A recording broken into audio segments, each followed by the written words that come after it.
Anderson, we were in a global race to have limited PPE and fast. And there was no one pressing harder than the opposition to get that PPE. I mean, Jeremy Corbyn saying, we need PPE for people immediately. So what would Labour have done?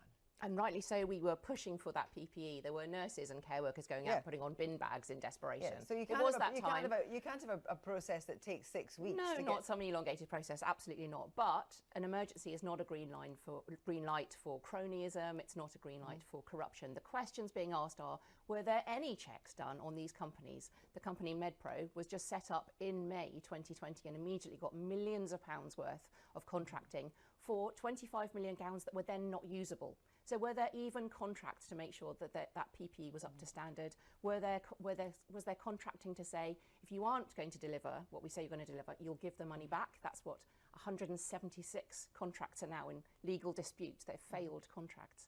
And so there needed to be these checks and balances in place, and they simply seem to have been thrown out of the window. But would Labour have accelerated the process? And could you put your hand in your heart and say that actually you had something in place? Absolutely. You would have had something in place to do exactly what you're saying, because there was a frenzy at the time.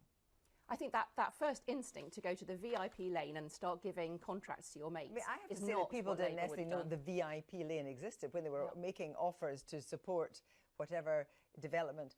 This VIP lane wasn't necessarily known about. Well, this is what we found out afterwards, and that's why we're still bringing this up now.